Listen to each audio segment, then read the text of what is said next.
Good evening, book lovers. Welcome to episode 3 of Cath-Lit Live. I am your host, Amy Cattapan, pen name AJ Cattapan, and just making a last minute change there because I realized just as I was going live that the episode number on the screen said episode 2. No, this is episode 3 of Cath-Lit Live.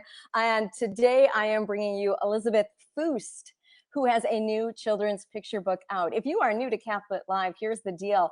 I bring you brief interviews with authors from the Catholic Writers Guild who have new books releasing. And you can't get much newer than this book by Elizabeth Fust. It just released yesterday, November 1st, so brand new for all of you. Let me tell you a bit about Elizabeth Fust. She is the author of 2 Bible story picture books, in addition to many short stories and articles inspired and nurtured by her home in Michigan's Upper Peninsula. So please help me welcome to the show, Elizabeth Fust. Gotta get her the applause. Oh yeah, that's great. That's a great entrance. I thought I wasn't going to have the applause there for a second. I was like, oh, no, wait a minute. Got to have the applause. Welcome. Thank you. It's nice to be here. It's nice to have you here, Elizabeth. Okay, so let's start by you telling us, what is Wooly and the Good Shepherd about? It's a picture book, but what's it about? Yes, so Wooly and the Good Shepherd, here you go. There we go. Nice. So it's about Wooly the sheep, and Wooly's kind of scared. He's scared of everything, and all the other sheep kind of make fun of him. And his good shepherd's always there to protect him and say, oh, you other sheep, leave him alone. So Wooly is kind of noticing all these people going to Bethlehem, and it kind of starts this big adventure, and he meets these strange creatures called angels, and he gets to kind of face his fears along the way.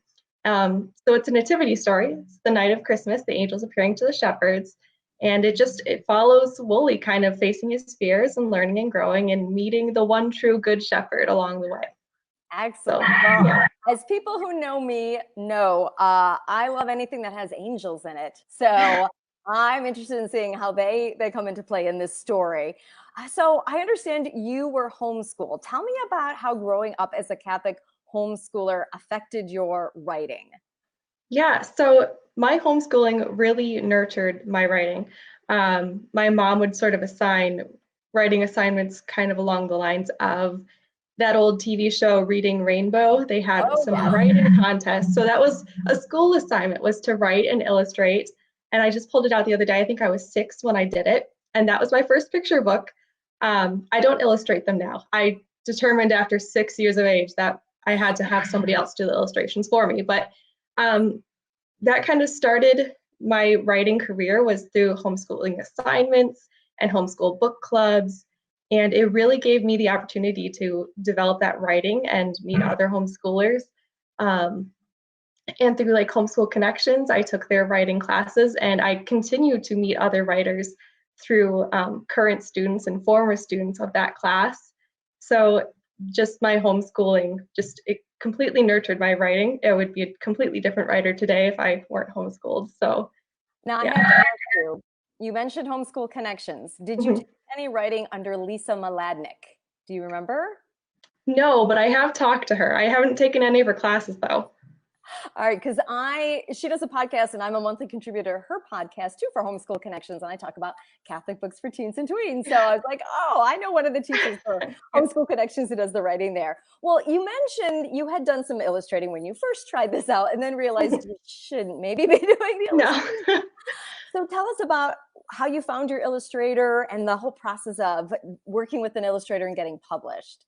Yeah, so my illustrator for this book, Wooly and the Good Shepherd, is Zach Stoof. And he and I actually worked together in college. I worked at a museum at Northern Michigan University. I was the programming assistant, and he was the graphic designer there. So after my first book came out, he reached out to me and said, hey, would you want to work together sometime? And I was like, yeah, yes, I would. That would be great. So he reached out to me. He's done illustrations for a bunch of different things. He's done series of like devotional illustrations all through Lent. He did one with illustrations and Bible scripture, and this is his first picture book. So that really, that Lenten series he did really came in well for this nativity book. So we've been working together. Processes would have calls a couple times a week and kind of going over colors and graphics. And it was quite an experience for me. I've had another book come out, but I'm still learning along the way. So that was great.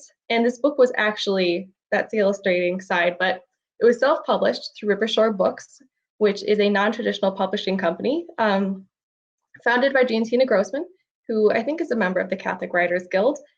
She started this company to help authors who want to self-publish and have more ownership of their books along the way. So her, Zach, and I really worked these past couple of months. I think we started in March putting this together, and we cranked it out, and it came out yesterday, and it looks great. It was wonderful. It was so much fun to work with these other young adults in this industry, and yeah, that's it. Just a bunch of kind of independent artists putting all this work into something great. Great, great. It's nice to see Catholic creatives coming together like that. So what's next for you? So I'd like to keep doing these picture books, working with illustrators and Jancina and anyone else I meet along the way. But right now, since yesterday was the 1st of November, it's National Novel Writing Month. So I'm going to try that. We'll see if I last even the week. But I'm just going to keep writing and finding new opportunities to go and keep doing more picture books. Hopefully, that's my thing right now. So. So for people who don't know, I've done National Novel Writing Month too. I got a couple of my novel manuscripts out during that time. You're supposed to write 50,000 words during the month of November, which translates to 1,667 words a day, for those who are wondering. So that's way more than a picture book, though. So are you trying to write something for older children, or what are you thinking of for Nano? So my current book, gosh, I don't even know what age range. It's going to be based on Jane Austen, and it's more of just a writing exercise for me. I always wanted to be a novelist, so I would love to do a bunch of picture books, and then every couple of years or so, maybe get out a novel or something. But yeah, no, it's definitely not a picture book at 50,000 words, but just want to keep playing around with genres and never stop writing, always keep learning. So. Excellent. Okay, so if people want to find out more about you and your books, where should they go, Elizabeth? Yes, so they can go to my website, which is scrolling at the bottom of the screen there. I can't even, I'm not like a weather broadcaster. Here we go. There, it's down there. Down there, people. Yeah, so that's my website. The books are available on Amazon.com, and in the Midwest, or at least in Michigan, there's a couple Catholic bookstores that carry it.